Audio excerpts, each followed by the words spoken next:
Today we're going to talk a little bit about the Harbin, Tier 7 Pan-Asian cruiser, and one that is capable of fulfilling the functions of a destroyer when there are no destroyers in your game.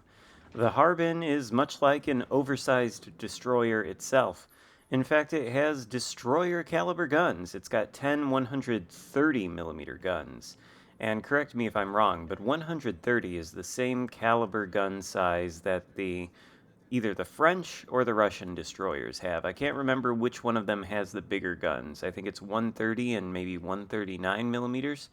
Anyway, these are destroyer-sized guns, which means they don't really have the best fire chance in the world. They've also got a reload time of 7.2 seconds, and their maximum damage isn't all that impressive. In fact, the HE is comparable to American destroyer shells in its maximum damage, actually Russian destroyer shells, and in its fire chance, which is 9%.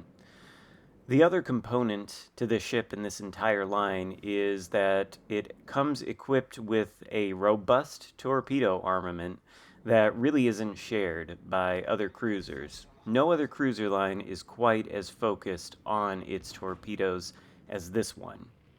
The Harbin comes equipped with 12 torpedoes, 4 triple launchers, 2 on either side of the ship, and it also comes with 3 reload booster consumables for the torpedoes. So theoretically, if it's got 6 torpedoes on either side of the ship, it can actually launch 12 torpedoes from either side of the ship. And we're going to start the game by doing just that. You can see there are no destroyers on either team, but the Harbin and the Pan-Asian line generally is exceptionally stealthy. We've got a concealment of 9.2 kilometers by sea, and I highly doubt there are any other cruisers in this game that can outspot us. So we're approaching the Alpha Cap. We're not going to get into it because we don't want to betray our presence inside of it to the Prinz Heinrich, which is pushing in very aggressively in a very inadvisable way. And there's something special about the torpedoes on this line. They are deep water torpedoes, which means in terms of their dodgeability, they are like bullets compared to the dodgeballs that things like IJN destroyers launch. You can only see these torpedoes coming from 0.8 kilometers away, which means they're going to render on your screen when they're right in front of your face, and by that time you just have no time left to dodge. So we take out the German battle cruiser for our first kill of the game and the first blood medal. And we've deployed the torpedo reload launcher because it looks like a lot more ships are following suit. We've got our rear turned toward them, and we are reversing toward the capture circle. We'd like to get into the capture circle and take it. And if we can get in, then that's going to be good for us because these cruisers also come equipped with smoke screens. So provided we have some sort of spotting, then we will be able to farm these ships from smoke. We can see the Champagne is following in the footsteps of his now deceased teammate and making the exact same mistake. Oh well, the German battlecruiser got hit with torpedoes and destroyed on his way through this gap. Why can't I do it? Says the Champagne. And the deepwater torpedoes say, well, this is why you can't do it, Mr. Battleship.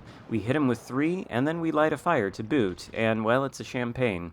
Not exactly the most heavily armored battleship known to man, and our damage was enough to allow one of our teammates to take him out. That, hopefully, maybe, possibly, leaves this side of the map open for the taking. One of the cruisers on our team, the one that spawned over here with us, has decided that it's imperative he gets onto the Alpha Cap, which really it's not. He's lost a lot of HP, and I feel like he's playing kind of risky here.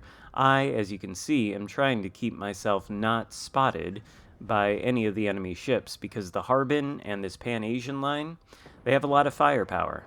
Alright, they have these destroyer caliber guns that can do HE spam comparable to other cruisers. It's obviously not the most effective HE spam ever, nor is it the most effective AP spam ever. It's a little bit underwhelming in comparison to some of the light cruisers, like, say, the Cleveland at this tier, which can pump out an enormous amount of damage with the guns. It's not quite on that level for the Harbin or the Pan-Asian cruisers. You really do have to make use of both the guns and the torpedoes. The majority of your damage is going to come from both. And these torpedoes, by the way, have an 11.9 kilometer range and a 62 knot speed. So they're pretty useful and they go pretty far. In fact, the distance that they go can come in handy sometimes. Occasionally you'll launch these things thinking you're aiming at something, and then maybe you miss, but the torpedoes go on for so long that they wind up catching something else. Something like that is actually going to happen in this game. And frankly, I don't really know what's going on with this game. We've got an Odin and I think a Charles Martel inside of the Alpha Cap with our cruiser here. Actually, it was a Cleveland, I guess, and he gets taken out by one of our ships, so that just leaves the Odin in here, and then a Kutuzov way out in the distance. So we're trying to keep ourselves not spotted by the Odin. If you do get spotted in these Pan-Asian cruisers, they are exceptionally fun to shoot at with battleships because they are some of the most consistently dev-strikeable cruisers in this game. They have a lot of firepower, but they are indeed glass cannons. These are not the kind of cruisers I would recommend playing, the sort of agile cruiser playstyle with. That seems like playing with fire to me, because there is no armor and the citadel is exposed and easily accessible. Instead, I recommend positioning well behind islands and using the Pan-Asian smokescreens. And the Pan-Asian smokescreens are actually fantastic. I think they're fairly underrated. I would argue that they are some of the best smoke screens in the entire game, next to the British smoke screens. In fact, you could say they're almost a successor, spiritually, in a way, to the British smoke screens, because on the British destroyers, you get like 6 charges of the smoke screen, you deploy them, and they last for about 45 seconds, but by the time one has completely faded out, the next one is only about 30 seconds away from being available. Sort of the same story with the Pan-Asian smokes. You get 4 of them instead of the usual 2 that most ships which have smoke screens get at base, and these smoke screens last for a little bit longer than the British smoke screens. I think just over 60 seconds or so, maybe it's like a minute and 20 seconds. And if you sit in one for its full duration, then by the time it fades away, your next charge of the smoke screen is only a minute away from cooldown. So theoretically, you can, if you play this right, if you position well, and deploy your smoke screens in an intelligent and, well thought out manner, then theoretically, you can sail around the map with almost infinite smoke, waiting only maybe a minute between charges of the smoke screen. And that's very useful for a cruiser like this. But for this cruiser, and for the other Pan-Asian cruisers, you really need to get into a situation where the enemy is pushing into you. If they're running away from you, suddenly all of your tools become a lot less effective, because these guns, while they're destroyer caliber guns, there's some cruisers like this, like the Colbert or the Atlanta. They have destroyer caliber guns, but they also have destroyer level reloads. Their guns reload in only a couple seconds, whereas these ones take 7.2 seconds to reload, which means your DPM really isn't all that spectacular. And if you have to rely exclusively on the DPM chasing a ship that is running away from you, not only is it going to be harder for you to hit that ship, because it's always harder to hit something that is kiting away from you than something that's pushing into you, but also, all you can rely on is exclusively the guns, and if you have to do that, the DPM just isn't really there. You also absolutely have to make use of the torpedoes to get the most out of this ship. We've got some torpedoes going for the Kutuzov, and I don't know, he probably had sonar on, so I'm sure he saw them coming. He's able to slip through the gap there, but he's not going to be alive for much longer. He really doesn't have any HP, and the Harbin is going to have no problem taking him out. We just need to aim at his superstructure. Our 130mm HE shells have no chance of penetrating his actual hull because it's coated in 26mm. But I think we've done a good job here on this flank. We managed to secure the cap in tandem with our now deceased cruiser teammate, and we've maintained the cap for the entirety of the match, despite the fact that several ships were pushing in to take it. We've racked up 123,000 damage in the process as well, the vast majority of that coming from our torpedoes, and we're going to get some more torpedo damage before this game ends. We've got an Iowa pushing in right into the middle of the map, perhaps not super advisable. He's shooting at the cruisers over there. I think he may take one out, but he's losing all his HP in the process. He doesn't even have his guns aimed this way. We don't feel the necessity to smoke up until we see him start to turn his guns this way, and at this point we don't want to take any chances. It is 3v3, and while my team is far ahead in terms of points thanks to our early cap control, this is a very easily throwable game. The Iowa could dev strike me with one hit, and he could take out my teammate over there. Luckily he doesn't. He gets taken out himself. So now it's 3v2, and there's only one enemy battleship and one enemy cruiser left. Now, there's no reason for either me or my teammates to play aggressively in this situation. Our points lead is insurmountable. I don't think there's any conceivable way that even if the enemy team manages to flip both Bravo and Alpha, by the time they do that, there's probably going to be less than 3 minutes left on the clock, and they just are not going to have enough time to come up from 200 points to 800 points. That's like a 400-point deficit, so there's no making that up unless they sink ships. And I am a very, very sinkable ship by that battleship. So is my cruiser teammate, I assume. And the Azerlane, New Jersey, that is sitting in spawn, doesn't even appear to be playing. I think he's AFK. So really it's just me and this other cruiser versus this battleship and this other enemy cruiser. Both of us could easily die, so we don't want to be spotted. We see that somebody's in the Bravo cap starting to take it, and we're heading back toward more so the center of the map.